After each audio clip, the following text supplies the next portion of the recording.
அன்பான தேவனுடைய பிள்ளைகளே, ஆண்டவராகிய இயேசுவின் நாமத்தினால அன்பின் வாழ்த்துக்களோடு நேரலையில் இருக்கிற கர்த்தருடைய பிள்ளைகள், நேரலையில் இருக்கிறவர்களும் இணையதள வாயிலாக பார்க்கிற கேட்கிற ஒவ்வொரு மக்களுக்கும் ஆண்டவராகிய இயேசுவின் நாமத்தில் அன்பின் வாழ்த்துக்களையும். இந்த ஜூன் மாதம் ஆரம்பத்துக்குள்ள நம்ம வந்திருக்கிறோம். எனவே ஜூன் மாதத்துக்குரிய வாக்கு தத்தத்துக்குள்ளாக நம்ம வந்திருக்கிறோம். Promise for the month of June. ஆகவே ஜூன் மாதத்துக்கான வாக்கு தத்தத்தை தேவன் நமக்கு தருகிறார். காரணம், இந்த மந்த் எண்டும் மாதத்துடைய ஆரம்பம் நமக்கு வந்துவிட்டது. எனவே ஆண்டவர் இன்றைக்கு மத்தேயு புத்தகத்தில் 4ஆம் அதிகாரத்தில் 4ஆம் வசனத்தை சொல்லுகிறார். மனுஷன் தேவனுடைய வார்த்தையினாலும் பிழைப்பான். மனுஷன் தேவனுடைய வார்த்தையினாலும் பிழைப்பான். அன்பானவர்களே, men shall also live by the word of God. ஆண்டவர் word of God, மனுஷன் தேவனுடைய வார்த்தையினாலும் பிழைப்பான். எனவே மத்தேயு புத்தகம் 4ஆம் அதிகாரம் 4ஆம் வசனத்தை வேகமாக ஒரு வாசிக்க கேட்கலாம். நல்ல கவனிங்க. அவர் பிரதியுத்தரமாக, மனுஷன் அப்பத்தினாலே மாத்திரம் அல்ல, தேவனுடைய வாயிலிருந்து புறப்படுகிற ஒவ்வொரு வார்த்தைகளினாலும் பிழைப்பான் என்று எழுதி இருக்கிறது என்றார். அன்பான தேவ பிள்ளையே, இந்த வார்த்தையை கேட்டுக்கொண்டிருக்கிற நேரலையிலே இணையதளத்தில் பார்க்கிற கேட்கிற ஒவ்வொரு மக்களுக்கும், அன்பான தேவனுடைய பிள்ளையே, தேவனுடைய பிள்ளைகள், கர்த்தருடைய பிள்ளைகள் அப்பத்தினால மாத்திரம் நாம் பிழைக்க முடியாது. வேதம் சொல்லுகிறது, மனுஷன் அப்பத்தினால மாத்திரம் பிழைக்க மாட்டான், தேவனுடைய வாயிலிருந்து புறப்பட்டு வருகிற ஒவ்வொரு வார்த்தையினாலும் பிழைப்பான் என்று வேதம் சொல்லுகிறார். நம்மள என்ன நினைக்கிறோம்? நமக்கு உடல்ல தெம்பு இருக்கு, உடல்ல ஆரோக்கியம் இருக்கு, மனசுல தைரியம் இருக்கு, நமக்கு படிப்பு இருக்கு, நமக்கு வேலை இருக்கு, நமக்கு நல்ல சம்பளம் இருக்கு, பிசினஸ் இருக்கு, தொழில் இருக்கு அப்படின்னு நம்ம நினைக்கிறோம். அதெல்லாம் ஆண்டவர் பார்வையில் தூசி, குப்பை, ஒண்ணுமே கிடையாது. அப்பா சொல்றாரு பாருங்க, என்ன சொல்றாரு? மனுஷன் அப்பத்தினால மாத்திரம் அல்ல. அப்பம் என்றால் உணவு, உணவால மாட்டோம். அப்பம் என்பது உணவு மாத்திரம் அல்ல. அப்பம் என்பது நம்முடைய பொருளாதாரம், நம்முடைய பணம், பொருளாதாரம், சொத்து, படிப்பு, வசதி, உயர்வு, பிசினஸ், தொழில், இதுக்கு பேர் தான் அப்பம், இதுக்கு பேர் தான் ஆகாரம். மனுஷன் அப்பத்தினால மாத்திரமல்ல, இதனால இந்த உலக பிரமாண இந்த பணம், பொருள், சொத்தால பத்தால நம்மளால பிழைக்கவே முடியாது. ஆனால் தேவனுடைய வாயிலிருந்து புறப்பட்டு வருகிற ஒவ்வொரு வார்த்தையினாலும் மனுஷன் பிழைப்பான் என்று யார் சொல்றது? பிழைப்பான் என்று எழுதி இருக்கிறதே. அவர் பிரதியுத்தரமாக, மனுஷன் அப்பத்தினால மாத்திரமல்ல, தேவனுடைய வாயிலிருந்து புறப்படுகிற ஒவ்வொரு வார்த்தையினாலும் பிழைப்பான் என்று எழுதி இருக்கிறதே என்றார். இது யார் சொல்றது? யார் சொல்றது? தீர்க்கதரிசிகளா, சீஷர்களா, இல்ல ஆண்டவராகிய இயேசு கிறிஸ்துவா? யார் சொன்னது? ஆண்டவராகிய இயேசு கிறிஸ்து சொல்லுகிறார். சீஷர்கள் கூட இல்ல,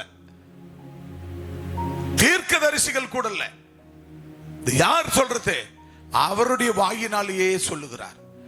இயேசு கிறிஸ்து பூமியில வாழ்ந்த நாட்களில் அவர் சொன்ன முதல் புத்தகம், முதல் அத்தியாயம், முதல் புத்தகம் அத்தியாயிலேயே அவர் வெளிப்படுத்தியிருக்கிறார். இயேசு கிறிஸ்துவே சொல்லி இருக்கிறார். ஆக அவர் சொல்றாரு, மனுஷன் அப்பத்தினால மாத்திரம் அல்ல. நீங்க நினைக்கலாம், பணத்தால மட்டும் வாழ்ந்துடலாம், வசதி இருந்தா வாழ்ந்துடலாம், படிப்பு இருந்தா வாழ்ந்துடலாம். படிப்புக்கு மேல, வசதிக்கு மேல, உயர்வுக்கு மேல நமக்கு என்ன இருக்கணும்? என்ன இருக்கணும்? தேவனுடைய வார்த்தை, தேவனுடைய வசனம், தேவனுடைய வசனம். அவர் வாயிலிருந்து புறப்படுகிற ஒவ்வொரு வார்த்தையினாலும் பிழைப்பான். நமக்கு எதுல பிழைப்பு இருக்கிறதா? எதுல பிழைப்பு இருக்கிறதா? தேவனுடைய வாயிலிருந்து. யாருடைய வாயிலிருந்து? இது யாருடைய வாயிலிருந்து வருது? இப்ப என்னுடைய வாயிலிருந்து வருதா தேவனுடைய வாயிலிருந்து வருதா? தேவனுடைய வாயிலிருந்து வருகிற ஒவ்வொரு வார்த்தையினாலும் மனுஷன் பிழைப்பான். அல்லேலூயா. அன்பான தேவனுடைய பிள்ளைகளே, இது தேவனுடைய வாயிலிருந்து வருகிற வார்த்தை. இது எங்கிருந்து வருகிற வார்த்தை? தேவனுடைய வாயிலிருந்து வருகிற வார்த்தை. ஜனங்க என்ன உதாசீனப்படுத்துறாருன்னா, இந்த வார்த்தை எனக்கு கிடையாது, இந்த வார்த்தை எனக்கு கிடையாது. ஒரு தப்பு செய்யற மனுஷனா இருந்தா வார்த்தை வரும்பொழுது அவர் அந்த தப்பு பண்றதுனால அவர் என்ன நினைப்பாருன்னா, ஒரு குடிக்கிறாருன்னு வச்சுங்க, ஒரு பீடி குடிக்கிறாருன்னு வச்சுங்க, இல்ல ஒரு சூதாடுறாருன்னு வச்சுங்க. சில பேர்கள் லாட்டரி சீட்டு வாங்குற பழக்கம் இருக்கு. இந்த மாதிரி ஒரு காரியத்தை செய்யற நபரா இருந்தா வசனம் வரும்போது என்ன நினைப்பார்? இது எனக்கு இல்லப்பா அப்படின்னு நினைச்சுப்பாரு. இந்த வார்த்தை எனக்கு கிடையாது. ஏன்னா அவர் பண்ற அந்த தப்பு, அந்த பொல்லாத பிசாசு அவர் என்ன சொல்லுது? மேற்கொள்ளுது. அது பேசுது. என்னென்ன பேசுது? இது எனக்கு கிடையாது. அது சொல்லும், இந்த வார்த்தை உனக்கு கிடையாது, உனக்கு கிடையாது. நான் தான் சூது, நான் தான் சூதாட்டுக்காரன், நான் தான் குடி, நான் தான் ட்ரிங்க்ஸ், நான் தான் பீடி, நான் தான் சிகரெட்டு அப்படின்னு சொல்லி அது என்ன பண்ணுங்க? அது சொல்லும், இது இது உனக்கு அல்ல, இது நமக்கு கிடையாது, உனக்கு இல்லை, நீ இதை எடுத்துக்காத, நீ இதை எடுத்துக்காத அப்படின்னு சொல்லி. ஆக பிசாசு நினைக்கிறான் உன்னை அடிக்க, தேவன் நினைக்கிறாரு உன்னை உயர்த்த. அப்ப தேவன் நினைக்கிறது நல்லதா, பிசாசு நினைக்கிறது நல்லதா? அப்ப இன்னைக்கு ஜனங்கள் நினைக்கிறது என்னன்னா, மனுஷன் அப்பத்தினால மாத்திரம் பிழைக்க மாட்டான். அப்பத்தினால மாத்திரம் அல்ல, தேவனுடைய வாயிலிருந்து புறப்பட்டு வருகிற ஒவ்வொரு வார்த்தையினாலும் பிழைப்பான். யாருடைய வாயிலிருந்து? இப்ப இந்த வார்த்தை யாருடைய வாயிலிருந்து வருது? தேவனுடைய வாயிலிருந்து புறப்பட்டுகிற வார்த்தை, அவர் வாயிலிருந்து வருகிற வார்த்தை. இததான் உபாகமம் புத்தகத்துல 8ஆம் அதிகாரத்துல 3ஆம் வசனத்தை வாசி கேட்கலாம். உபாகமம் 8ஆம் அதிகாரம் 3ஆம் வசனத்தை வேகமாக ஒரு வாசிக்க கேட்கலாம்.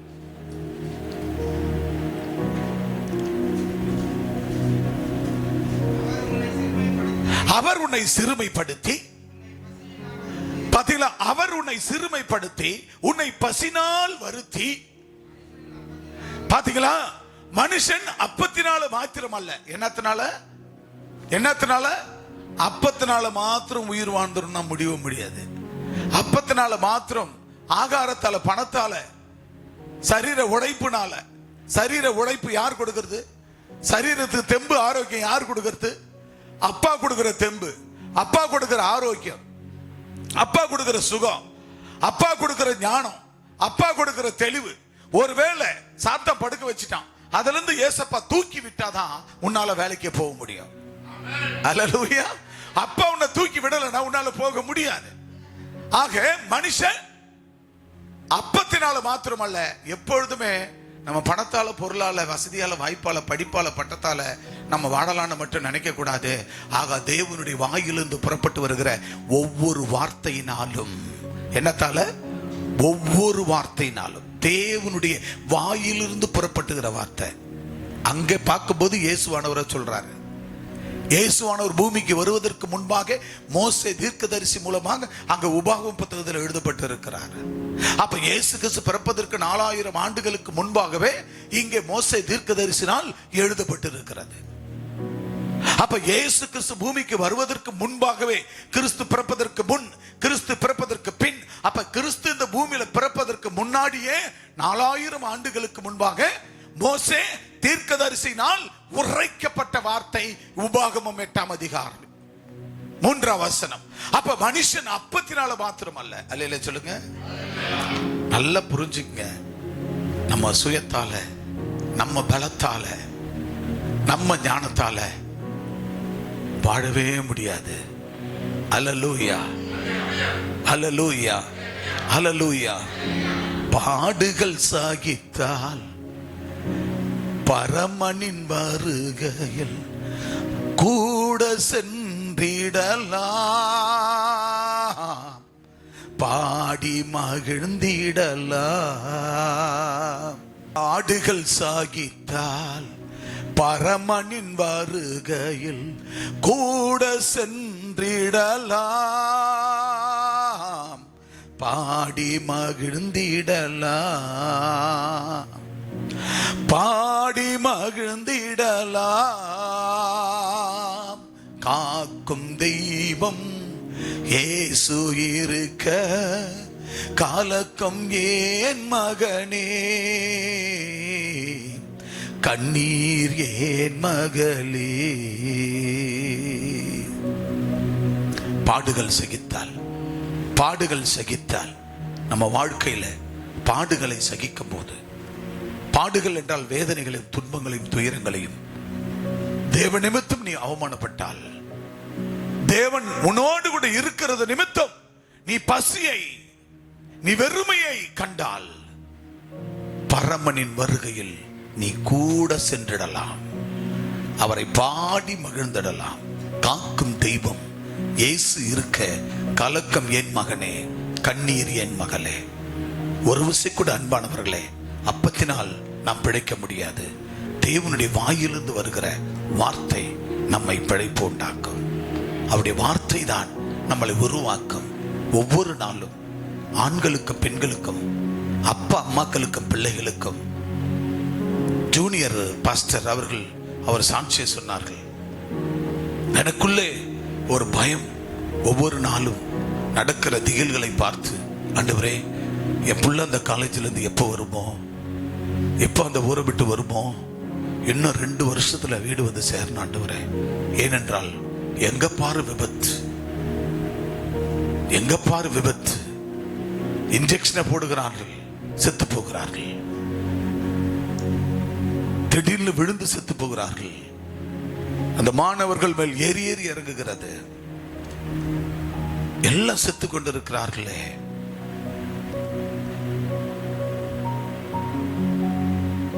ஒவ்வொரு நாளும் நாங்க முதல் வார்த்தை கேட்கிறோம்னா, போன் பண்ணி சாப்பிட்டியாப்பான்னு கேட்க மாட்டோம், போன் பேசினா சாப்பிட்டீங்களாப்பான்னு கேட்க மாட்டோம். வெளிநாட்டில் இருக்கிற பிள்ளையும் சரி, இங்க பாண்டிச்சேரியில் படிக்கிற பிள்ளையும் சரி, போன் பண்ணி சாப்பிட்டியா, தூங்குனியா, படிச்சியான்னு கேட்க மாட்டோம். கேட்கறது பைபிள் படிச்சியா, எப்படி பைபிள் படிச்சியா, ஜெபம் பண்ணியா. எனக்கு அன்பான தேவ பிள்ளையே, அதுக்கு 2வது பட்சத்துல தான் சாப்பிட்டியாப்பா அப்படின்னு கேட்போம். வெளிநாட்டில் படிக்கிறவரை கேட்போம், சர்ச்சுக்கு போனியாப்பா, பைபிளை படிச்சியா, ஜெபம் பண்ணியா. ஆனா எங்களுக்கு தெரியும், மனுஷன் அப்பத்தினால மாத்திரம் பிழைக்க மாட்டான். தேவனுடைய வாயிலிருந்து வருகிற, தேவனுடைய வாயிலிருந்து புறப்பட்டு வருகிற ஒவ்வொரு எழுத்தும், ஒவ்வொரு வார்த்தையும், ஒவ்வொரு வசனத்தினாலும் பிழைப்பான். அல்லேலூயா, அல்லேலூயா. அதுக்கப்புறம் தான் கேட்போம். சொன்னாரு, என்னப்பா சாப்பிட்டியா? 2வது பட்சம் வெளிநாட்டில் இருக்கிறவரை, சாப்பிட்டியாப்பா? நேத்துக்கு கொஞ்சம் சாப்பாடு வச்சேன், அந்த சாப்பாடு இருந்தது, காலேஜுக்கு போயிட்டு வந்து இப்பத்தம்மா தண்ணி ஊற்றி கொஞ்சம் தயிர் போட்டு சாப்பிட்டேன், தொட்டுக்கு என்னப்பா? ஒண்ணுமே இல்லை. அன்பான தேவ பிள்ளையே, மனுஷன் அப்பத்தினால மாத்திரம் பிழைக்க மாட்டான். தேவனுடைய வாயிலிருந்து புறப்பட்டு வருகிற ஒவ்வொரு வார்த்தையினாலும் பிழைப்பான். அல்லேலூயா. அன்பான தேவ பிள்ளையே, கர்த்தருடைய பிள்ளைகளாக இருந்தால் அவர் வாயிலிருந்து வருகிற வார்த்தைகளுக்கு நாம் செவி கொடுக்க வேண்டும். இன்னைக்கு இருக்கிற ஒரு நாளைக்கு இல்லை, ஒவ்வொரு காரியத்தை சொன்னார். எனக்கு அன்பானவர்களே, வாழற காலத்துல நம்ம என்ன செய்தோம், எப்படி வாழ்ந்தோம், எத்தனை பேருக்கு சாட்சியா இருந்தோம், எத்தனை பேருக்கு நாம் தேவனை அறிவித்தோம், எத்தனை பேரை கொண்டு வந்து கர்த்தருக்குள்ள ஞானஸ்நானம் கொடுத்தோம், தேவாலயத்தில் கொண்டு வந்து சேர்த்தோம் என்பது ரொம்ப அவசியம். அப்பத்தினால மட்டுமே நம்ம சம்பாதிக்கிற, நம்ம வேலையால, நம்ம பொருளாதாரத்தால, நம்ம படிப்பால மட்டும் வாழ்வனா முடியவே முடியாது. தேவனுடைய வாயிலிருந்து வருகிற புறப்பட ஒவ்வொரு வார்த்தையினால மட்டும்தான் பிழைக்க முடியும். இப்ப சமீப காலத்துல, நேற்றுக்கு முன்தினத்துல அருமத்தையார் தனம் அவர்கள் கடந்த 2003ஆம் ஆண்டு நம்ம சபைக்குள்ள வந்தார்கள். அந்த இறைச்சி பகுதியிலிருந்து முதல் ஆளா ஒரே ஒரு மனுஷி இந்த திருச்சபைக்குள்ள வந்தார்கள். 2006ஆம் ஆண்டு ஞானஸ்நானம் எடுத்தார்கள். கடந்த 25 வருடங்களாக பூமியில வாழ்ந்தார்கள். அந்த ஒரு தனம்தான் ஒரு ஆண்டாள் குடும்பம் ரட்சிப்புக்குள்ள நடத்தி ஞானஸ்நானம் கொடுக்க. ஒரு தனம்தான் எர்ணச்சித்தி ரவி அஞ்சலாட்சி குடும்பம். ஒரு தனம்தான் சுந்தரம் குடும்பம். ஒரு தனம்தான் பிரேமா குடும்பம். ஒரு தனம்தான் இன்னைக்கு அந்த குடும்பத்துல தன் புள்ள, தன் மருமக, தன் புள்ள பெற்ற 3 பிள்ளைங்க, பொன் புள்ள 2, ஆண் புள்ள 1. ஆண் பிள்ளைக்கு கல்யாணம், அவனுடைய பேரனுடைய மனைவி, பேரனுக்கு பிறந்த 3 பிள்ளைங்க, குழந்தைங்க. அதுக்கப்புறம் அவங்க சம்மந்தனுடைய பையன் என கிட்டத்தட்ட அந்த குடும்பத்தில் ஒரு 10 பேருக்கு மேல அங்க இருக்கிற அநேகர். இன்னைக்கு அந்த அம்மா வாடியனாக அவங்க மூலமா ரட்சிக்கப்பட்ட ஒரு 20க்கும் 30 ஆத்துமாக்களை அந்த ஊர்ல நான் பார்க்கிறேன். அன்பானவர்களே, அப்பத்தினால மட்டும் நம்ம பிழைப்பது கிடையாது. கிட்டத்தட்ட 70 முதல் 75 வயது, முதிர் வயது, சரியான ஒரு நேரம். எப்பவும் துணிகரமா அந்த அம்மா சபையில வந்து முன்னாடி உட்காந்து இல்லை. கடந்த வாரம் இந்த தம்பி விக்டர் தான் தம்பியை கூப்பிட்டு ஒரு சேர் எட்டப்பான்னு இங்க போட்டு அந்த அம்மா உட்காந்துடுச்சு. என்னடா இந்த மாதிரி எப்பவும் நடக்காத, எனக்கு அப்போ ஒரு இதாக தான் இருந்தது, இந்த மாதிரி பண்ணாதே, எப்படி முன்ன வந்து உட்காருது அப்படின்னு யோசிச்சு பார்த்தீங்கன்னா ஆண்டவர் முன்கூட்டியே அறிவித்திருக்கிறார். அடுத்த வாரம் ஞாயிற்றுக்கிழமெல்லாம் நீ எங்க இருப்ப? உன் ஆவி ஆத்துமா என் பரலோக சன்னிதானத்தில் நீ இருப்பாய். ஆனபடினால என் பலிபீடத்துக்கு, பரிசுத்த பீடத்துக்கு நீ புறப்பட்டு போய் என் ஆசாரியின் இடத்துல நீ ஜெபித்துக்கொள். வருகிற பரிசுத்த ஓய்வு நாளில் நீ பரலோக ராஜ்யத்தில் என்னை நீ ஆராதிப்பாய். அல்லேலூயா, அல்லேலூயா. இன்னைக்கு இரவும் பகலும் 24 மணி நேரமும், இன்னைக்கு வேலைக்கிழமை மதியானம் பிரிந்த அந்த ஜீவன், அந்த ஆவி ஆத்துமா, வெள்ளி சனி, இன்னைக்கு ஞாயிறு, 24 மணி நேரமும் பரலோகத்தில் தேவனோடு கூட தேவனுடைய தூதனாய் அவர்கள் தேவனை ஆராதித்துக் கொண்டிருக்கிறார்கள். எனக்கு அன்பானவர்களே, இந்த பூமியில அவர்கள் பரலோகம் போயிட்டாங்க. இன்னைக்கு அந்த ஊர்ல பிரதானமான ஒரு நல்லடக்கத்தை ஆண்டவர் அற்புதமா செய்ய கிருபை செய்தார். இதுவரைக்கும் செய்த நல்லடக்கத்துல நேற்று தினம் நம்ம திருச்சபை மக்கள் எல்லாம் கடந்து வந்தார்கள். எல்லாரும் கடந்து வந்தார்கள். போகும்போது அந்த வண்டியில சகோதரர்கள் ஏறுங்க ஏறி கூடவே யாரு பெத்த அம்மாவுக்கு ஒரு பிள்ளைங்க போற மாதிரி, எப்படி பெத்த கூட போறது அக்கா தங்கச்சிங்களுக்கு போற மாதிரி சகோதரர்களும் சகோதரிகளுமாய் கல்லறை வரைக்கும் போய் ஒரு எந்த சுடுகாட்டுல அவ்வளவு அற்புதமாக அந்த ஊர்ல நான் போய் பார்த்தேன். கிறிஸ்தவர்கள் எப்படி நம்ம புதைக்க வேண்டும் என்று சொன்னால், கிழக்கு பக்கம் தலையை வச்சு மேற்கு பக்கம் கால் வச்சு புதைக்கணும். அது நம்ம கிறிஸ்தவ பிப்ளிக்கல் சட்டம், ஆண்டவர் சொல்லி வைத்திருக்கிறார். அந்த ஊர்ல நான் போய் பார்த்தேன். ஏற்கனவே அந்த ஊர்ல எல்லாருமே கிழக்கால தலையை வச்சு மேற்கால காலை வச்சு நம்ம முறைமையின்படி நடத்தி வராயா சந்ததியா. ஆனால் அவர்களுக்கு தெரியலையா, அவர்களுக்கு தெரியல. நான் பார்த்து சந்தோஷப்பட்டேன். ஆக இந்துக்கள் எல்லாம் பண்றது எப்படின்னா, தலையை வைப்பார்கள், வடக்க காலை வைப்பார்கள், இந்துக்களுக்குரியது. ஆனா கிறிஸ்தவர்களுக்குரியது, அவர் கிழக்கு வாசல் வழியா போனார், வரப்போகிறார் வேதம். ஆக தலை கிழக்க இருக்கணும், காலு மேற்கு இருக்கணும். நான் போய் பார்த்த போது பெருத்த ஒரு சந்தோஷம். என்னங்க இந்த ஊர்ல இதுக்கு முன்னாகவே தேவன் இந்த ஊரை முன்குறித்து வைத்திருக்கிறார் இந்த மக்களை என்று. அல்லேலூயா. பார்த்தீங்கன்னா கிறிஸ்தவ வைபோகம் பரியே முன்னாடி மரித்தவர்களுக்கெல்லாம் இந்துக்கள் முறைவன் பிரகாரம் அவங்க பண்ணது எல்லாமே கிறிஸ்தவர்கள் வழக்கத்தை பயன்படுத்தி வருகிறார்கள். அல்லேலூயா. எனக்கு அன்பான தேவனுடைய பிள்ளைகளே, எல்லாம் தேவனுடைய சித்தம் இல்லாம ஒரு காரியமும் இல்லை. எனவே வாழற நாட்களில் நம்ம என்ன செய்ய வேண்டும்? அப்பத்தினால மட்டும் வாழ்ந்துட்டு போயிடக்கூடாது. நான் எவ்வளவு வசதியா வாழ்ந்த அது முக்கியம் இல்லை, நீ எவ்வளவு பரிசுத்தமா வாழ்ந்த.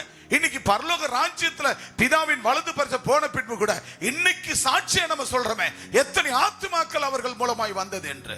30 ஆண்டு காலமாக, 20 ஆண்டு காலமாக, 10 ஆண்டு காலமாக, 5 ஆண்டு காலமாக, 5 மாதத்துக்கு முன்பாக போன வாரத்தில் கூட வந்திருக்கலாம் புதிதாக.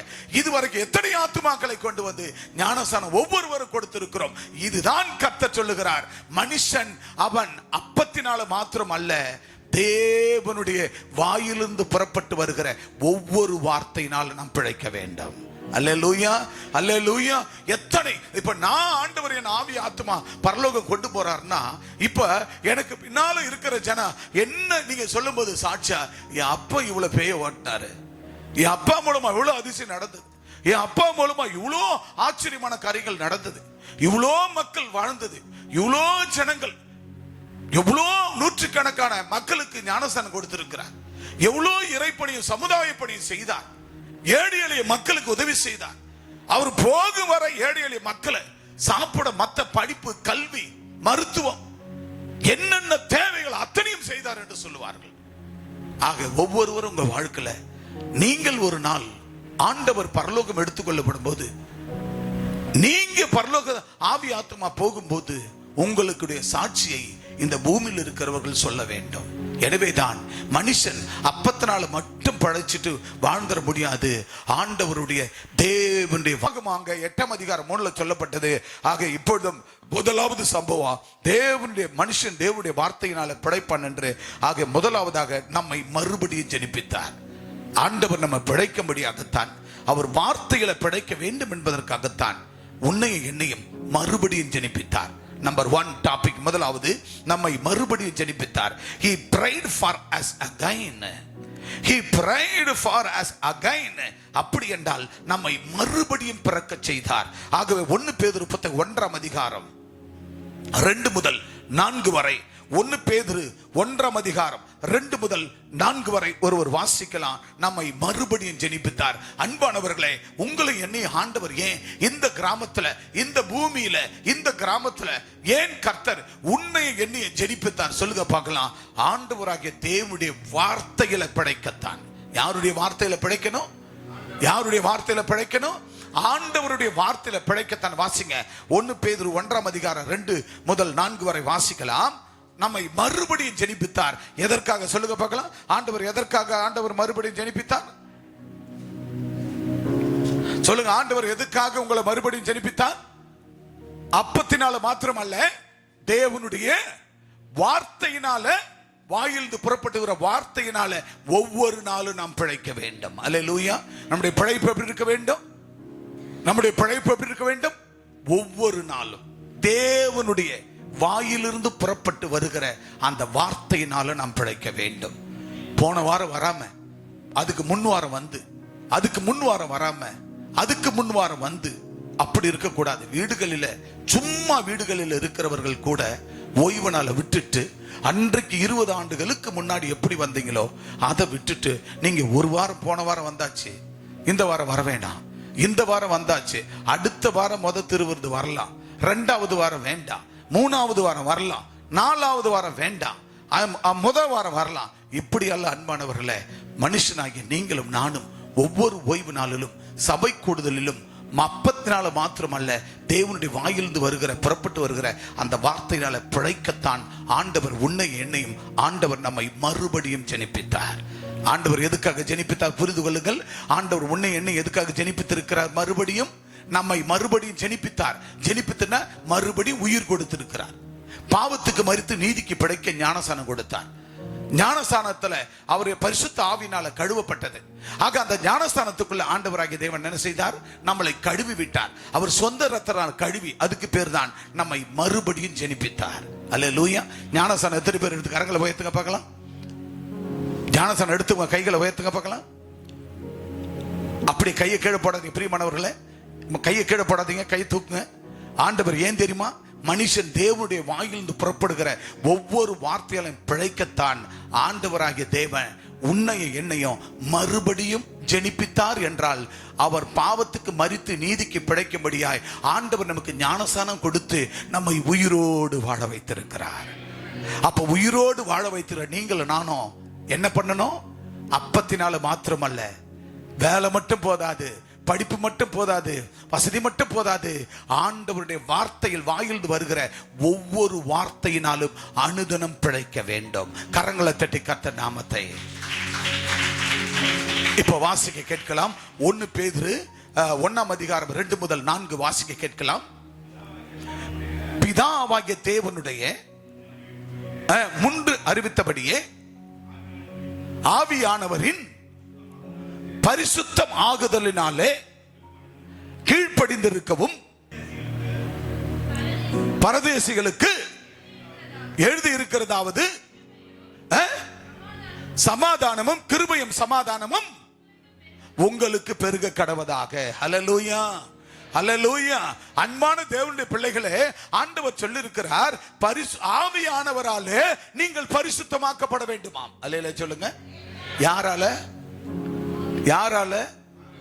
ஆவியானவராலே, பரிசுத்த ஆவியினாலே நீங்கள் பரிசுத்தமாக்கப்படுதல், அவருடைய சொந்த இரத்தத்தால் தெளிக்கப்படுவதனாலே. இதற்கெல்லாம் நீங்கள் கீழ்ப்படிய வேண்டும். நீங்கள் கீழ்ப்படிந்து ஆவியானவரை, இன்னைக்கு பாத்தீங்கன்னா ஆராதனை வேளையில துதியின் ஆராதனை 9 மணி ஆராதனை, 9 மணிக்கு ஆராதனை ஸ்டார்ட் பண்றோம். எல்லாரும் முழங்கால் படியிடுவோம் என்று ஜெபிக்க ஆரம்பிக்கிறேன். அப்ப முட்டியை போட்டு ஜெபித்து அந்த நேர ஆராதனை ஆரம்பிக்கும் போது அந்த வேளையில யாரெல்லாம் ஒத்தாசை பண்ணுவார்? என்ன பண்ணுவார்? ஆவியானவர், பரிசுத்த ஆவியானவர் உனக்குள்ளே வந்து அந்த பரிசுத்த ஆவியினாலே உங்களுக்கு கீழ்ப்படிதலை கொடுத்து, அவர் இரத்தத்தால் தெளிக்கப்பட்டவர்களாய், அவர் இரத்தத்தால் கழுவப்பட்டவர்களாய் நீங்க வந்து ஆண்டவரை துதிக்க துதிக்க ஜெபிக்க ஆராதிக்க ஆராதிக்க ஆராதிக்க உங்க உச்ச தலைமுது உள்ளங்கால் வரை நீங்கள் வேதம் நம்மை மறுபடியும் ஜெனிப்பித்தார். அவரை வந்து சரியான நேரத்தில் ஆராதிக்கணுங்க. அதுதான் நீங்க தவறு பண்றீங்க. அப்ப அவரை வந்து ஆராதிக்கிற வேளையில மீண்டும் வசந்த வாசிங்க. பிதாவாகிய தேவனுடைய முன்ன அறிவிப்பும்படி, ஆண்டவர் சொன்ன முன்னாடியே சொன்னபடியே பரிசுத்தமாக. யாரு தான் உங்களை பரிசுத்தமாக்குறதா? ஆவியானவர். அல்லேலூயா. இப்ப ஆவியானவர் எப்ப வருவாருங்க? எப்ப வருவாரு? நீங்க வந்து ஆண்டவரை துதித்து ஆராதனை பண்ணும் போதுதான் உன் துதிய சத்தத்தை எல்லாருக்கும் ஊத்திட மாட்டாரு.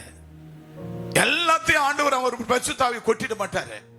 யாரெல்லாம் சரியான நேரத்துல ஆண்டவரை துதித்து ஆராதனை பண்றீங்களோ, பரிசுத்த ஆவியை துதிக்கிறீங்களோ, போற்றுறீங்களோ, அப்ப அந்த ஆவியானவர் பரிசுத்த ஆவியானவராலே கீழ்ப்படிதல், கீழ்ப்படிந்து ஒப்பு கொடுக்கும் போது, கீழ்ப்படிந்து அர்ப்பணிக்கும் போது. எப்பொழுது? நேத்துக்கு பாட்டி அடக்கம் பண்ணோம், நேத்துக்கு அம்மாவை அடக்கம் பண்ணோம், நேத்துக்கு மாமியார் அடக்கம் பண்ணோம், இன்றைக்கு ஆலயத்தில் வந்திருக்கிறோம். இதுதான் தேவனுடைய கீழ்ப்படிதல். பூமியிலே வேதம் 1 தெசலோனிக்கேயர் புத்தகம் 4ஆம் அதிகாரம் சொல்லுகிறது, பூமியிலே அந்நியர்கள் துக்கித்துக் கொண்டிருக்கிறது போல நீங்கள் துக்கித்து, அந்நியர்கள் துக்கித்துக் கொண்டிருக்கிறார்கள், அவர்கள் அறிவு கெட்டவர்களா இருக்கிறார்கள். அதுபோல நீங்களும் துக்கித்து அட வேண்டாம். காரணம், அந்த ஆவி ஆத்துமா பரலோகம் வந்துச்சு. நீ துக்கித்து அழ வேண்டாம். அந்நியன் 16 நாளைக்கு துக்க தொண்டையை பிடிச்சிட்டு அழுதுட்டு இருப்பான். ஆனா நமக்கு கர்த்தர் சொன்னது, ஆவி ஆத்துமா பரலோகம், அந்த சரீரம் மண்ணுல விதைக்கப்பட்டிருக்கிறது. ஆக ஆவி ஆத்துமா பரலோகத்தில் ஆண்டவரை துதித்து கொண்டிருக்கிறது. நம்ம செய்யாத வேலையை அந்த ஆவி ஆத்மா நமக்கு முன்னாடி போனவங்க செய்யறாங்க. பாத்தீங்கன்னா நீங்களும் நானும் ஞாயிற்றுக்கிழமை தான் வந்து ஆண்டவரை 2 மணி நேரம் கொடுப்போம். அதுல 1/2 மணி நேரம் 1 மணி நேரம் சாப்பிட்டுருவோம், பாதியில வருவோம், சபை கூடுதல விட்டுருவோம், வேதத்தை வாசிக்க மாட்டோம், ஜெபம் பண்ண மாட்டோம்.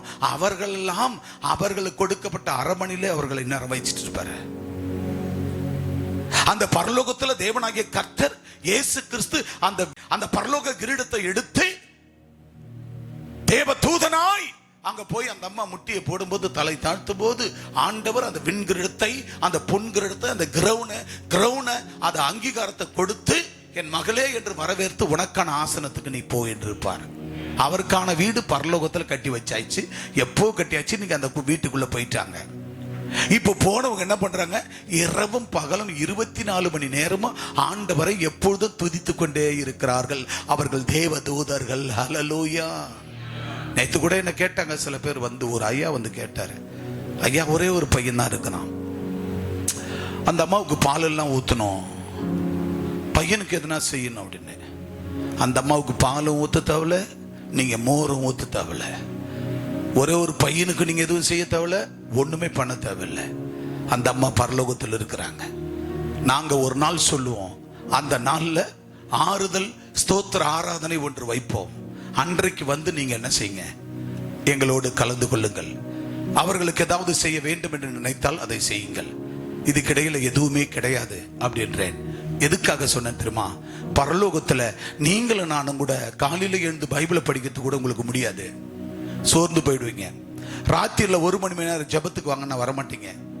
காலையில 1 மணி நேரம் பைபிளை படிங்கன்னா படிக்க மாட்டீங்க. பைபிளை கற்றுக்கொள்ளுனா கற்றுக்கொள்ள மாட்டீங்க. சபை கூடுதல, சபையில ஊழியங்கள் சபை கூடுதல விட்டுருவீங்க. ஏன் நேத்து அந்த அம்மா அடக்க ஆராதனை கூட இங்க கையை தூக்க சொன்னா ரொம்ப பேர் நான் வரலன்னு கை தூக்குவாங்க. நல்லா யோசிச்சு பாருங்க. நம்ம அப்பா அம்மாவுக்கு அப்படி ஆயிட்டு இருந்தா நம்ம வேலைக்கு போவோமா? நம்ம எதனா பண்ணுவோமா? பண்ண மாட்டோம்ல.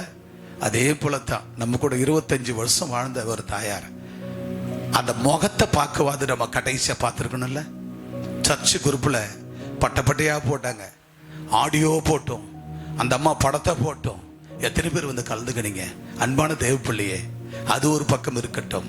ஆனால் அந்த அம்மா ஆவி ஆத்மா பரலோகத்துல. அதை தான் கர்த்தர் சொல்றாரு, நீங்கள் நானும் பூமியில கொஞ்ச நேரம் தான் துதிக்கிறோம். இது ஓய்வு நாள். எத்தனை பேர் 2 மணிலிருந்து ராத்திரி 6 மணி வரைக்கும் ஊழியம் செய்றீங்க, ஆராதனை ஊழியம் பண்றீங்க? இது ஓய்வு நாள் சொல்லி கிடையாது. ஆனா பரலோக ராஜ்யத்துல போடுங்க, இரவும் பகலும் 24 மணி நேரமும் ஆண்டவரை துதித்து துதிபாடி ஆராதனை செய்துங்க. வர்ஷிப். அவங்க ஆராதனை எப்போது ஆராதனை பண்ணி, அதாவது பிரைஸ் அண்ட் வர்ஷிப், துதியின் ஆராதனை செலுத்தி கொண்டிருக்கிறார்கள். அல்லேலூயா. ஆக ஆண்டவர் சொல்லுகிறார், தேவனுடைய பிள்ளைகளாய் தேவாலயத்தில் வருகிற நாம் சரியான நேரம் காலங்களில் உள்ள வந்து ஆண்டவரை ஆராதிக்கும் போது, ஆண்டவரை மகிமைப்படுத்தும் போது வேதம் சொல்லுகிற வாசிக்க வசனத்தை, பிதாவாகிய தேவனுடைய முன் அறிவிப்பின்படியே ஆவியானவரின் பரிசுத்தமாக்குதல். யாருடைய பரிசுத்தம்? யார் நம்மளை பரிசுத்தமாக்குறது? யாரு? எப்போது ஆவியானவர் நம்மளை பரிசுத்தமாக்குவார்? அவரை துதித்து ஆராதனை செய்கிற வேலையில். ரொம்ப பேர் நினைக்கிறது நம்ம வசனத்துக்கு போயிடலான்றது. எங்க அக்கா கூட, பியூலா அக்கா ரொம்ப பிஸி. இந்த பாருங்க, முடிஞ்சு போச்சு 10:45, இன்னும் ஒரு 10 நிமிஷத்துல முடிச்சுட்டு போறேன். இன்னொருத்துக்கு வந்து உட்காடுறாங்க பாருங்க, அவ்வளோ பிஸிங்க. ஆனா ஆண்டவர் சீக்கிரமா அங்கிருந்து விடுதலை கொடுத்து, நீ இங்க பிஸியா இருக்கிற உலக வேலையில, நீ அங்க வந்துரு, 24 மணி நேரமும் உனக்கு பிஸியா என்ன துதிச்சு ஆராதனை செய்ய வைக்கிற அப்படின்னு வர. அல்லையில சொல்லுங்க, இங்க காலத்தையும் நேரத்தையும் ஆண்டவருக்கு கொடுக்காத எந்த மனுஷியம், எங்க ஆண்டவருக்கு நேரத்தை காலத்தை கொடுக்காத மனுஷிய சீக்கிரமா இங்க இருந்து ஆண்டவர் பரலோகம் எடுத்துக்கொள்வார். இங்க வேலை இல்லைன்றுவாரு. ஆனா இங்க நல்ல ஊழியத்தை செய்யறோம், ஆத்துமாரோட பண்றோம், ஆண்டவரை துதிக்கிறோம். அதை விட்டா எனக்கு என்னையா இருக்குது? ஆவியானவர் எதனால நம்ம பரிசுத்தமாக்கப்படுறோமா? எதனால பரிசுத்தம்? தேவன் முன் அறிவித்தபடி. வசனத்தை சொல்லுங்க, தேவன் முன் அறிவித்தபடியே ஆவியானவரின் பரிசுத்தமாக்குதல். ஆவியானவர் தான் நம்மளை பரிசுத்தமாக்குகிறார். அல்லையில சொல்லுங்க, யாருங்க பரிசுத்தமாக்க முடியும்? சத்தமா சொல்லுங்க, யாரு பரிசுத்தமாக்க முடியும்? யாரு? ஆவியானவர் தான். அப்ப என் பிள்ளைங்களை, கண்மணிகளை கேளுங்க, அந்நிய பாஷை வாயில வருதா கேளுங்க. என் கண்ணின் மணிகளே, முத்தே பவளமே, உன் வாயில வருதா? அம்மா பார்த்தேன், பைபிளை படிமா. எனக்கு பைபிள் படித்தேன், சும்மா பைபிள் படிக்கிறேன். நம்ம ஜெபம் பண்ணியா, இந்த ஆளுக்கு வேலையே கிடையாது, வந்துட்டான் ஜபா. எதனால பரிசுத்தமாக்கப்படுவீங்க? எதனால? யாரால? ஆவியானவரால தான். வேதத்தை கற்றுக்க, பைபிளை பட்டி. பிள்ளைங்க இந்த வருஷம் முழுவதும் என்னென்ன டியூஷன் பண்றோம், டியூஷனுக்கு அனுப்புறோம். நல்ல டீச்சர்ஸ், நல்ல ஸ்கூல், சிபிஎஸ்சிக்கு மேல ஐஆர்எஸ் ஒரு கோச்சிங் இருக்குது, இன்டர்நேஷனல். இந்த மாதிரிலாம் போட்டு படிக்க வைக்கிறோம். என்னென்ன கொடுக்கிறோம், இவ்வளவு பணங்களை, நேரங்களை, காலங்களை செலவழிக்கிறோம். அதுல நம்ம என்ன பார்க்கிறோம்? முதலீடு போட்டு அதுல வெற்றியை பார்க்கிறோம். அது போலத்தான் ஆண்டவருக்கு நம்ம முதலீடு செய்யணும். நம்ம நேரத்தை, காலத்தை முதலீடு செய்யணும். ஆண்டவருக்கு ஆராதனை முதலீடு செய்யணும். பிள்ளைகளை அர்ப்பணிக்கணும், குடும்பத்தார் அர்ப்பணிக்கணும். பிள்ளைங்க அம்மா அப்பாவை நீ போ, நான் படிப்பேன்னு சொல்லக்கூடாது. பிள்ளைகளை ஆண்டு கொள்வது பெற்றோர்கள் புரிந்து கொள்ள வேண்டும். பிள்ளைகளை பெற்றோர்கள் ஆண்டு கொள்ள வேண்டும். பிள்ளைகள் அப்பா அம்மா வந்து பிளாக்மெயில் பண்ணக்கூடாது. அப்பா அம்மாவை நீ போய் எனக்கு தெரியும் சொல்லக்கூடாது. அது யார் சொல்றது? அந்நியன். ஆண்டவர் இல்லாதவர்கள் பிள்ளைகள். ஆண்டவர் இல்லாதவர்கள் பிள்ளைகள். என் கையில் இந்த பிள்ளைகளை கொடுத்திருக்கிறார் என்றால் இவர்களை ஒரு எழுத்தாக, ஒரு வார்த்தையாக, ஒரு வசனமாக பிரிச்சு பிரிச்சு அக்கக்க பிரிச்சு எடுத்து அவங்க உள்ளத்துல வச்சு நல்ல உருவாக்கி அனுப்புறேன். அல்லேலூயா. அப்ப இதுக்கு எத்தனை பேர் உருவாகுறாங்க? எத்தனை பேர் உருவாகுறாங்க? ஆக அன்பான தேவனுடைய பிள்ளைகளே, தேவனுடைய வார்த்தை ஆவியானவர் தான் நம்மளை என்ன செய்யறாரு? என்ன பண்றாரு? நெருப்புல இரும்பு போட்டா கொளுத்துனா அந்த நெருப்பு என்ன செய்யும்? அந்த இரும்பு என்ன செய்யும்? வணையுமா?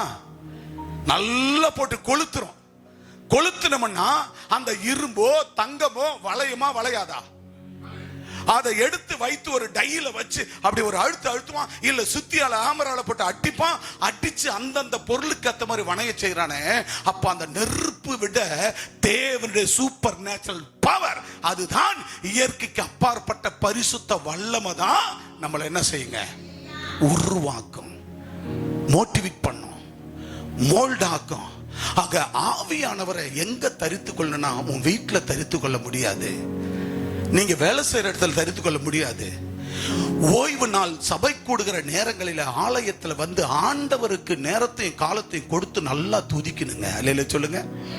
அல்லேலூயா. நல்லா துதிச்சு பிரைஸ் அண்ட் வர்ஷிப் துதித்து ஆராதிக்கணும். ஆண்டவரை துதித்து ஆராதிக்கும் போது ஆவியானவர் நமக்குள்ள இறங்கும் போது பரிசுத்த ஆவியானவர் நம்ம இறங்கி நம்மை பரிசுத்தமாக்குவார். அப்பொழுது நமக்கு கீழ்ப்படிதல் ஆவி நமக்குள்ள வரும். அல்லேலூயா. அல்லேலூயா. அல்லேலூயா. முந்தி அடிச்சு ஓடி அந்த சபையில வந்து விழுந்து, ஆண்டவரே நான் விழுந்து பணிந்து குனிந்து ஆராதிக்கிறேன். அல்லேலூயா. அப்படி நாம் செய்யப்படும் பொழுது ஆண்டவர் சொல்லுகிற ஆவியானவர் வாசிங்க. அப்ப எப்பொழுது அவருக்கு கீழ்ப்படிதல் வருதுன்னா பரிசுத்த ஆவியானவர் உள்ள வரும்போது அந்த கீழ்ப்படிதல் வருகிறது. அல்லேலூயா. அல்லேலூயா. அப்ப நமக்குள்ள ஆவியானவர் வந்தா அந்நிய பாஷை வந்துடணும், வாயில வார்த்தை வந்துடணும். அந்நிய பாஷை பரத்திலிருந்து அதை பணம் கொடுத்து வாங்க முடியாது, காசு கொடுத்து வாங்க முடியாது, பொருளாதாரம் கொடுத்து வாங்க முடியாது. அவருக்கு கீழ்ப்படிதலும் ஒழுக்கும் பொழுது அவர் ஆவியானவர் இறங்கி அந்த கீழ்ப்படிதல் கொடுத்து அவருடைய ரத்தத்தால், என்னத்தால? வசனத்தை பாருங்க, என்னத்தால? வாசி. கீழ்ப்படிதலோடும், ஆண்கள் பகுதியில் கீழ்ப்படிதலோடும் இயேசு கிறிஸ்துவின் ரத்தம் தெளிக்கப்பட்டது. என்னது? யாருடைய ரத்தம்? யாருடைய ரத்தம்? மாட்டு ரத்தமா? சொல்லுங்க. கோடி ரத்தமா?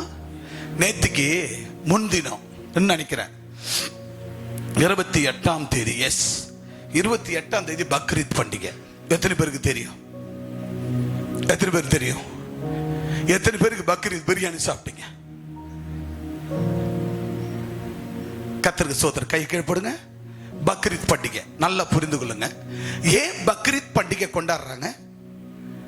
வேதத்தின் பிரகாரம் பிப்ளிக்கல் பைபிள் ஆபிரகாம் மகன் ஈசாக்கு. ஈசாக்கு மோரியா மலையில பலி கொடுக்க ஆண்டவர் கேட்கிறார்.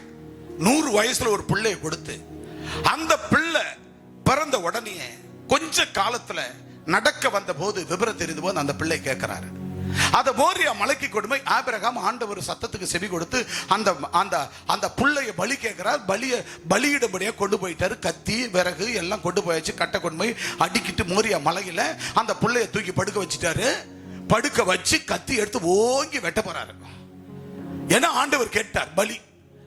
அந்த ஆண்டவரை தேவனைத்தான் முஸ்லிம்கள் என்ன சொல்லுகிறார்கள்? நபிகள் நாயகம் என்று சொல்லுகிறார்கள். அந்த ஈசாக்கத்தான் அவர்கள் என்ன சொல்லுகிறார்கள்? அதாவது இஸ்மவேலை அவர்கள் என்ன சொல்லுகிறார்கள்? அவங்க இஸ்மாயில் என்று சொல்லுகிறார்கள். ஆக ஆபிரகாம் தான் அவர்கள் இப்ராஹிம் என்று சொல்லுகிறார்கள். ஆபிரகாமை இப்ராஹிம் என்று சொல்லுகிறார்கள்.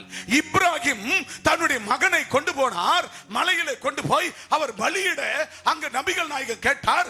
ஆபிரகாம இப்ராஹிம் என்று சொல்லுகிறார்கள். இப்ராஹிம் அழைத்து போனார், அங்க கொண்டு போய் பலி செலுத்தப்பட கொண்டு போனார். அந்த இடத்துல அங்க நபிகள் நாயகம் பேசினார். பேசின போது அவர் அந்த ஒரு ஆட்டுக்குட்டியை புதரலை காண்பித்து, அந்த ஆட்டை கொண்டு வந்து பலியிடு, என்னுடைய மகனை, இந்த மகனை நீ கொண்டு போய்விடு, எடுத்து போய்விடு என்று சொன்னார் என்று அவர்கள் பலியிடுகிறார்களாம். அல்லேலூயா. இப்ப வேதம் எங்க இருக்கிறது? இப்ப குரானும் பைபிளும் ஒண்ணா இருக்கிறதா?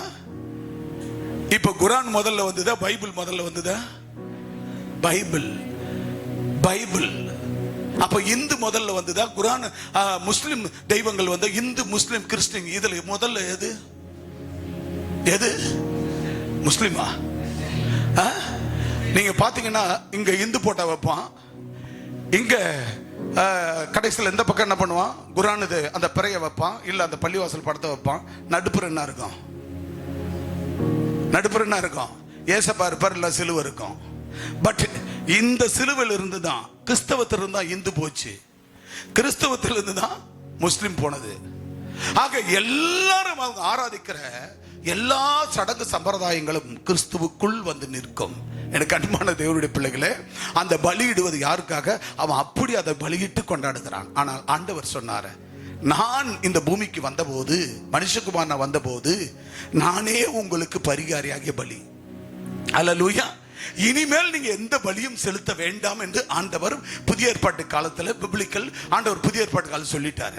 ஆக நாம் பலி செலுத்துவது இல்லை. அவர்கள் அந்த பலிகளை, அந்த பழைய ஏற்பாட்டு காலத்தை, அந்த சடங்கு சம்பிரதாயம் கரெக்டா அவங்க பண்ணி கொண்டிருக்கிறார்கள். அல்லேலூயா சொல்லுங்க பார்க்கலாம். அல்லேலூயா. எனவே அன்பான தேவனுடைய பிள்ளைகளே, இதெல்லாம் நீங்க பைபிளையும் குரானையும் இந்து பகவத்கீதையும் வச்சு நீங்க தியானம் பண்ணி பார்க்கணும், படிச்சு பார்க்கணும். ஏதோ ஒரு சூழ்நிலைக்கு, யாரு ஜெயபால் ஜேம்ஸ் ஆட்டா ஏதோ ஒரு சூழ்நிலைக்கு போயிட்டோம்பா, கேட்பான், என்ன ஜெயபால நீ நான் எப்படி எல்லாம் குடிச்சோம், நீ போய் சர்ச்சுக்கு போயிட்ட அப்படின்னுவான். ஆடா போப்பா, ஏதோ ஒரு சூழ்நிலை கஷ்டப்பட்டு போய் ஆண்டவர் சேர்ந்துக்கின, அப்படி சொல்லக்கூடாது. மெய்யான தெய்வத்தை, எப்படி உலக ரட்சகரை, கிறிஸ்து பிறப்பதற்கு முன்பு, கிறிஸ்து பிறப்பதற்கு பின்பு, பாரம்பரிய ஒரே ஒரு தெய்வம், இறைவன் ஆண்டவராகிய இயேசு, அந்த தெய்வத்தை நான் ஆராதிக்கிறேன் அப்படின்னு சொல்லணும். அல்லேலூயா சொல்லுங்க. அல்லேலூயா சொல்லுங்க. அல்லேலூயா. அல்லேலூயா. ஏதோ ஒரு புது தெய்வம் அல்ல, என் ஆண்டவராகிய தேவனை எடுத்து படிச்சு பாரு, பைபிளை பாரு, குரான்ல போய் பாரு, குரான்ல எவ்வளவு எழுதி இருக்குன்னு போய் பாருங்க. குரான்ல பார்த்தா 4-5 இடத்துல தான் எது இருக்குங்க, அவங்க நபிகள் நாயகத்தை பத்தி இருக்கும், பூரா இயேசு கிறிஸ்துவ பத்தி தான் இருக்கும் குரான் புத்தகத்துல. குரான்ல பகவத்கீதை ஃபுல்லா வேதாகமத்தில் இருந்தா எடுத்து எழுதியிருப்பார்கள். இதில் இருந்துதான் எல்லாம் எடுத்து அதை எழுதியிருப்பார்கள். எனவே எனக்கு அன்பான தேவனுடைய பிள்ளையே, நாம் ஆராதிக்கிறது என்ன சொல்லப்பட்டாங்க? ரத்தம். எந்த ரத்தம் பரிசுத்தமாக்குதான்? வாசி.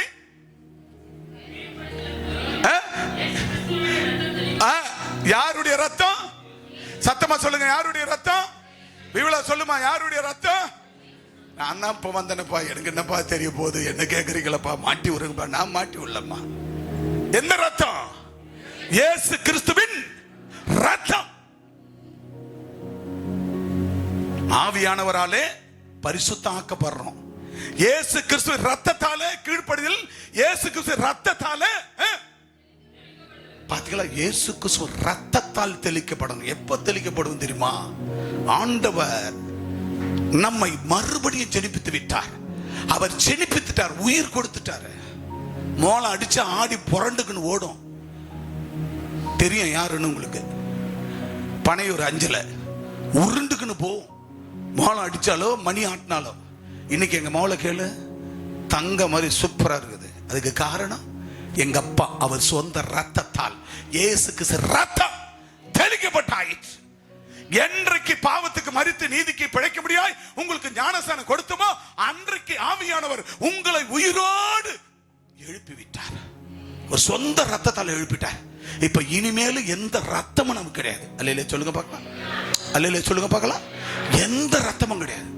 இயேசுவின் ரத்தம் ஒன்றே நமக்காக தெளிக்கப்பட்ட ரத்தம். அதைத்தான் day by day, day by day, day by day நம்ம ஜெபம் பண்ணும்போது, வீட்டுல ஜெபம் பண்றியா, அந்நிய பாஷையில பேசு. கணவன் மனைவி பிள்ளைங்க கூடுறீங்களா?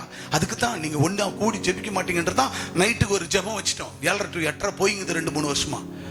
அதுல சேர்ந்து வாங்க. கொஞ்ச நேரம் ஆராதனை, 2 பாட்டு துதிங்க, கொஞ்ச நேரம் பைபிள் வாசிப்பு, சங்கீதம், அதுக்கப்புறம் ஜெப குறிப்பு எடுத்து உள்ள வந்துருங்க. அந்த 1 மணி நேரம் குடும்பமா அது உள்ள பிணைஞ்சிட்டு நீ சாப்பிட்டுட்டு போய் படு. சூப்பரா இருக்கும் வாழ்க்கை. அல்லேலூயா சொல்லி பார்க்கலாம். அல்லேலூயா. அதே மாதிரிதான் காலையில எழுந்து சகோதரன் வீரராகவன் பார்த்தா நேத்துக்கு கேட்கிறேன், எங்க பாக்குற? சென்னையில இருக்காங்க வியாபாரத்துல அதிகாலை. அப்ப பாருங்க, அந்த அதிகாலையில காலையில ஓபன் பண்ணிடுறாங்க 5 மணிக்கு. ஆக அவங்க வியாபாரத்துல இருந்தாலும் அதை கேட்டுக்கொண்டே வியாபாரம் செய்கிறார்கள். அல்லேலூயா. தம்பி சைமன் அவர்கள் என்ன பண்ணுவார்னா, வியாபாரத்துக்கு போவார். தேங்காய் எள்ளு வாங்க அதிகாலையில. என்ன பண்ணுவார்னா, பைபிள் ஆன் பண்ணி வச்சுட்டு மியூட்ல போட்டு அவர் ஆன் பண்ணி வச்சுட்டு பைக்கில் ஆளுகளை எட்டு போவார். போய் வியாபாரத்து வேலை, அங்க தோட்டத்தில் இளநீர் தேங்காய் அறுத்துட்டு இருப்பாங்க, வெடிக்கால போயிட்டு இருப்பாங்க. பட் அதை கேட்டுக்கினே போவாரு. அது போல உங்களால அங்க ரிப்ளை, வெளியில வேலையில இருந்தா ரிப்ளை பண்ண முடியாது. பியூலா கூட பாருங்க, இப்ப ஹோட்டல் கூட ஆண்டவர் கொடுத்துட்டாரு. இன்னொரு ஹோட்டலுக்கு அதிகாலையில போய் ஓபன் பண்ணி வச்சுட்டு என்ன பண்றாங்க, ஆண்டவர் உண்மையா தேடுறவங்களுக்கு கொடுத்து நிற்கிறாரு. ஆனா இவங்க கொடுக்கறது இல்ல, நேரத்தையும் காலத்தையும் கொடுக்கறதுல ஆண்டவர் கொடுத்து நிற்கிறாரு, குட்டுகிறாரு ஹோட்டல். இப்ப இந்த ஹோட்டல் அப்படியே டார்கெட் பண்ணி அப்படியே அந்த ஹோட்டலோட வாங்கிட கூட ஆண்டவர் கிருபை செய்வார். நம்ம என்ன செய்ய வேண்டும் என்றால், ஆண்டவருடைய பிள்ளைகளா நம்ம நேரத்தை காலத்தை நம்ம கர்த்தர் கொடுக்கணும். அதுக்குத்தான் நீங்க தனியா ஜெபம் பண்ண மாட்டேங்கன்றதுதான் 1 மணி நேரம் ஜெபத்தை தெய்வத்தோடு கூட உருவாக்கி வைத்திருக்கிறோம் ராத்திரிக்கு. அதே போல தான் காலையில 1 மணி நேரம் நீங்க பைபிள் படிக்க மாட்டீங்கன்னு தெரியும். அதனால அதை ஆன் பண்ணியாவது வச்சுக்கங்க அப்படின்ட்டு ஆன் பண்ணுங்கன்னு சொல்லி காலையில 1 மணி நேரம் பைபிள் யார் கத்து கொடுப்பா? இது இயேசு கிறிஸ்துவின் ரத்தத்தால உங்களுக்கு ஆண்டவர் வெளிப்படுத்தி உங்களை கழுவி ஆண்டவர் நம்மை மறுபடியும் ஜெனிப்பித்து இருக்கிறார். டே பை டே அவருடைய வார்த்தையினால ஜெனிப்பிக்கப்பட வேண்டும். ஆகவே வாசிங்க அடுத்து. பாத்தீங்களா, இத சொல்றாரு பாருங்க. யாரா? நீங்கள்லாம் தெரிந்து கொள்ளப்பட்ட பரதேசிகளுக்கு, நான் தெரிந்து கொள்ளப்பட்ட பரதேசிகள். பரதேசின்னு என்ன சொல்லுங்க? யார பரதேசின்னு சொல்லுவோம்? யார வீடு வாசல் இல்லாம ஒண்ணுமே இல்லாத வழி போகிறா இருக்கிறவர்களை, பஸ் ஸ்டாண்ட்ல அங்க இங்க தங்குறவங்களை தான் பரதேசின்னு சொல்லப்படும். ஆனா கர்த்தர் உங்களையே பரதேசின்றார். ஏன் தெரியுமா? நீ என் ஆவிக்கு கீழ்ப்படியவில்லை, என் பரிசுத்த ஆவிக்கு நீ செவி கொடுக்கவில்லை. நீ என்னுடைய ரத்தத்தால உன்னை கழுவி இருக்கிற, அந்த கழுவிடுதல நீ விட்டுட்டு நீ உலக பிரமாணத்தில் இருக்கிற, எனக்கு கீழ்ப்படிதல் இல்ல, எனக்கு செவி கொடுக்கல, நேரத்தை காலத்தை எனக்கு கொடுக்கல, ஓய்வு நாள் என்ன, திருமணம் கல்யாணம் காட்சி எதுக்கு போற, ஆனா என் சபைக்கு நீ வரமாட்ட, என் ஆராதிக்க வரமாட்ட. அப்ப அப்படிப்பட்ட ஆட்கள் யார் என்றால் பரதேசிகள். அல்லேலூயா. கடைசியா கொண்டது எங்க முடிக்கிற பத்தியா?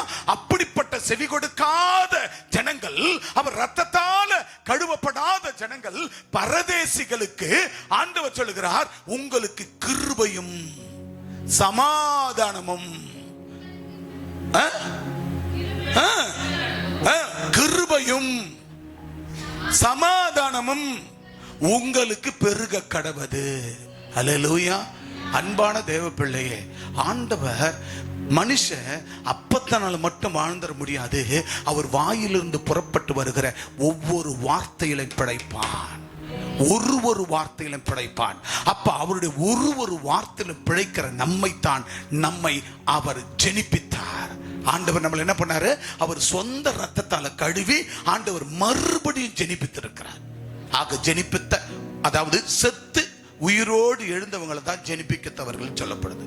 அப்ப நம்ம எல்லாம் செத்துட்டுமா இல்லையா? செத்தமா இல்லையா? சுமித்ரா கரெக்டா சொன்ன. செத்தமா இல்லையா? செத்தீங்களா இல்லையா? நான் செத்தம்பா, நான் செத்துட்டேன். என்ன ஆண்டவர் உயிரோடு ஜெனிப்பித்தார், மறுபடியும் ஜெனிப்பித்தார். நான் செத்து உயிரோடு எழுந்தேன். நீங்க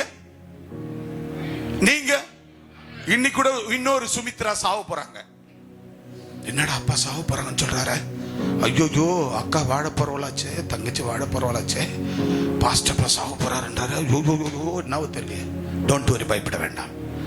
இன்னைக்கு சுமித்ரா எதுக்காக சாக போகுது? இன்னொரு சுமித்ரா எதுக்காக சாக போகுது? பாவத்துக்கும் சாபத்துக்கும் விக்கனங்களுக்கும் இன்னைக்கு அந்த தண்ணிக்குள்ள ஞானசானத்துக்குள்ள என்ன பண்ண போகுது? கர்த்தருடைய வார்த்தைக்குள்ள அது சாக போகுது. பாவத்துக்கு மரித்து நீதிக்கு பிழைக்கும்படி அதுதான் ஆண்டவராகிய தேவன் நம்மை மறுபடியும் ஜெனிப்பித்தார். அல்லேலூயா. கைகளை தட்டி, கைகளை தட்டி. ஆக தேவன் நம்மை மறுபடியும் ஜெனிப்பிக்கிறார். ஓ, நம்ம திருமணத்துக்காகத்தான் ஞானசானம் எடுக்க நினைச்சோம். ஞானசானம் சுமித்ரா கொடுக்க போறாங்கன்னு வந்து உட்கார்ந்து இருக்கிறோம். பட் இவ்வளவு விஷயம் இருக்குதியா? அல்லேலூயா. இவ்வளவு விஷயம் உள்ளக்குதியா? அப்ப பாவத்துக்கு மரித்து நீதிக்கு பிழைக்கும்படியாக ஆண்டவர் நம்மை மறுபடியும் ஜெனிப்பித்தார். அல்லேலூயா. ஆக ஆண்டவர் தான் நம்மளை மறுபடியும் ஜெனிப்பித்தார். ஆக ஜெனிப்பித்த நம்ம என்ன செய்யறோம்? அவருக்கு கீழ்ப்படியாம, அவரை துதிக்காம, அவரை ஜெபிக்காம, அவரை ஆராதிக்காம, அவரை தேடாம, அவரை நோக்கி பார்க்காம, அவர் சொல்றதை கேட்காம நம்ம பாட்டு நம்ம இஷ்டத்துக்கு இருக்கிறோம். அப்படிப்பட்டவர்கள் தான் பரதேசிகளே என்று சொல்லுகிறார். பரதேசிகளே அப்படின்னா கைவிடப்பட்டவர்களே, யாரும் இல்லாதவர்களே, உங்களை நான் என்ன செய்கிறேன்? உதறி தள்ளி விடுகிறேன். பரதேசிகளே அப்படி என்று மீண்டும் ஒரு கணம் நான் என்ன செய்றேன்? உன்னை கிருபையும், என்னது? நான் மரித்து உயிர்த்தெழுந்த கிருபை, என் கிருபையும் என் சமாதானத்தையும் உங்களுக்கு தருகிறேன். இன்றைக்கு மனம் திரும்புங்கள். அல்லேலூயா.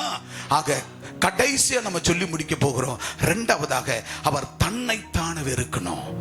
எந்த ஒரு மனுஷன், இரண்டாவது டாபிக், அவன் தன்னைத்தானே வெறுக்க வேண்டும்.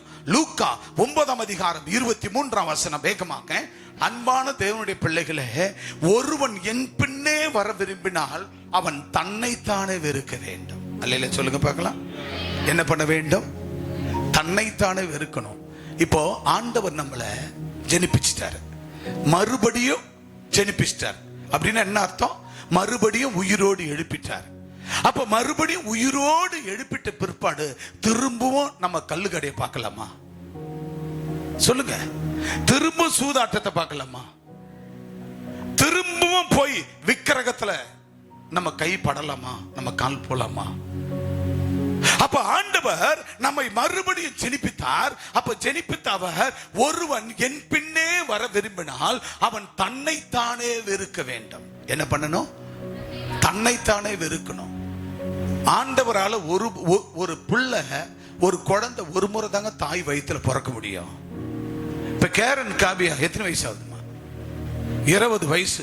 20 வயசுக்கு 20 வருஷத்துக்கு முன்ன அவங்க தாயின் வயிற்றுல பிறந்த புள்ள திரும்ப இன்னொரு முறை பிறக்க முடியுமா? சொல்லுங்க. கனிஷ்கா எத்தனை வயசுமா? 11 வயசு. இப்ப 11 வயசா இருக்கிற கனிஷ்கா மீண்டும் அந்த தாய் வயிற்றுல பிறக்க முடியுமா? ஒரு ஜூடு எத்தனை வயசு? 14 வயசு. 14 வயசு ஜூடு மீண்டும் அவங்க தாய் வயிற்றுல பிறக்க முடியுமா? லாய்ஸ் 20 வயசு புள்ள மீண்டும் தாய் வயிற்றுல பிறக்க முடியுமா? அன்பானவர்களே, ஒரே ஒரு முறை தான் தாய் வயிற்றுல பிறக்க முடியும். அதுபோல ஆண்டவராகிய தேவன் பாவத்துக்கு மரித்து நீதிக்கு பிழைக்க ஒரே ஒரு முறை உங்களை பிறக்க செய்தார், ஜெனிப்பிக்க செய்தார். மீண்டும் மீண்டும் உங்களை ஜெனிப்பிக்க முடியாது. எனவே இனி இந்த நிமிஷத்திலிருந்து இனி வரும் நேரங்களில, காலங்களில வாழுகிற வாழ்க்கை, இருக்கிற வாழ்க்கை ஒரே ஒரு வாழ்க்கை, ஒரே ஒரு வாழ்க்கை. அந்த வாழ்க்கையில, உன் வாழ்க்கையில உனக்கு அழகான பிள்ளைங்க, அழகான புருஷன், அழகான மனைவி, உன் குடும்பம், அந்த குடும்பம் கொத்து கொத்தா அப்படியே தேவ சமூகத்துல இப்படி, அதாவது ஆத்துல ஒரு காலம் சேத்துல ஒரு காலமாய் பிசங்காதபடி, சாயாதபடி நம்ம நிலையாய் நின்று கர்த்தருக்குள்ள பரிசுத்தமா ஜெனிப்பிக்கப்பட்ட நாம ஆண்டவருடைய சிலுவை எடுத்துக்கொண்டு ஒருவன் என் பின்னே வர விரும்பினால் தன்னைத்தானே வெறுத்து தன்னை வெறுக்கணும். தன்னை வெறுத்தணும். இதை சாப்பிட்டா தான் இந்த பொருள், இதை சாப்பிட்டா இது விஷம், செத்துருவோம், வேண்டாம், அதை தொட வேணாம், சாப்பிட வேணாம், அப்படி என்று தன்னைத்தானே வெறுத்து தள்ளும் பொழுது அவர் சொன்னார், நான் மறுபடியும் உங்களை ஜெனிப்பித்தேன். ஒருவன் என் பின்னே வர விரும்பினால், ஒருவன் என் பின்னே வர விரும்பினால் தன்னைத்தானே வெறுத்து என் சிலுவை எடுத்துக்கொண்டு வர வேண்டும் என்று சொன்னார்.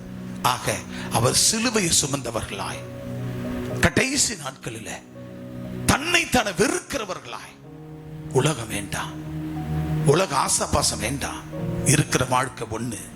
அந்த வாழ்க்கையில நமக்கு கொடுக்கப்பட்ட அந்த வாழ்க்கையில உன் உடல் இருக்கிற ஒரே ஒரு உசுர், ஒரே ஒரு உசுர், அந்த ஒரு உசுர் உன்னை விட்டு போயிட்டா அது மண்ணுக்கு சொந்தம். அந்த உயிர் போகாதபடி நம்ம ரொம்ப ஜாக்கிரதையா.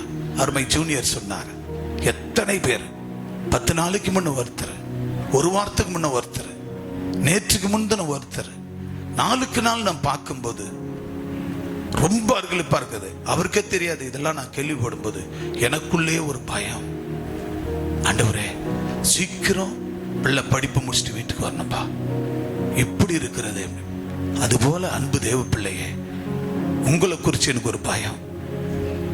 இருக்கிற ஒரு உசுறு உன்னை விட்டு போயிடக்கூடாது. எதுக்காக இயேசுவை ஏற்றுக்கொண்டோம்? மீண்டும் ஜெனிப்பித்திருக்கிறார். அந்த வாழ்க்கையில, கிறிஸ்தவ வாழ்க்கையில வாழ்கிற வாழ்க்கையை பரிசுத்தமா வாழ்ந்து 4 பேருக்கு நன்மை செய்து கர்த்தருக்குள்ள பரிசுத்தமா வாழ்ந்து அவர் ரத்தத்தால கழுவப்பட்டவர்களாய் டே பை டே வாழ்ந்தால் இயேசுவுக்கு ஒரு நாள் இந்த உயிர் போனா அது விண்ணுக்கு, இந்த சரீரம் இந்த மண்ணுக்கு விதைக்கப்பட வேண்டும். அப்படிப்பட்டவர்களாய் நாம் வாழ வேண்டும். தன்னைத்தான வெறுக்க வேண்டும். தன்னைத்தான் வெறுத்து ஆண்டவருடைய சிலுவையை சுமக்கிறவர்களாய் நாம் இருக்க வேண்டும். என்னுடைய வாழ்க்கையில் நான் அப்படித்தான் தன்னைத்தானே வெறுத்தேன். ஏசப்பா சிலுவையை சுமந்த. ஏன்னா என்னை நெருங்கி வந்த சூனிய மந்திரம் அப்படி. என் குடும்பத்தை சூனிய மந்திரம் ஒவ்வொருவராய் சூனியம் வைத்து சாகடித்தார்கள். என் குடும்பத்தை அவ்வளவு நெருக்கடிகளை கொடுத்தார்கள். உறவுகள், பந்தங்கள், யாரும் நம்ம அழிக்க நினைப்பார்கள். ஆனா தேவனாகிய கர்த்தர் மட்டும்தான் நம்மளை உயர்த்த நினைக்கிறார். அவர் மட்டும்தான் உயர்த்த நினைக்கிறார். அந்த வெறுப்பு, அந்த சலிப்பு ஆண்டவரை பிடிச்சுக்கணும். இனி நம்ம விக்கிரகாரம் திரும்ப கூடாது. இனி திரும்பி பார்க்க கூடாது. உலகத்தை திரும்பி பார்க்க கூடாது. அப்படி நின்றதுனால ஊழியத்தை கொடுத்தார். ஊழியத்தை கொடுக்கும் போது இந்த ஊழியத்துல ஒரு டீ கடையில போய் நின்று ஒரு டீ குடிக்க மாட்டேன். ஒரு கூல் ட்ரிங்க்ஸ் கடை கிட்ட, ஒரு பேக்கரி கிட்ட போய் நின்னுக்கிட்டு வாங்கி சாப்பிட மாட்டேன். கண்ட இடத்துல போக மாட்டேன். நான் ஊழியக்காரன். அவர் நாம தரிக்கப்பட்டவன். அவர் மறுபடி பிறக்க செய்திருக்கிறார். அவர் சாயல்ல நம்ம வாழணும். அப்படின்னு நின்னதாலதான் இன்றைக்கு ஆண்டவர் இந்த உன்னதமான ஊழியத்தை உயர்த்தி வழுத்தி இதோடு கூட வருகிற சமுதாய பணிகளும், இறைப்பணியும், சமுதாய பணியும் இந்தியா முழுவதும் மாத்திரமல்ல உலகம் முழுவதிலும் எடுத்து ஆண்டவர் உயர்த்தி வைத்து அழகு பார்க்கிறார்.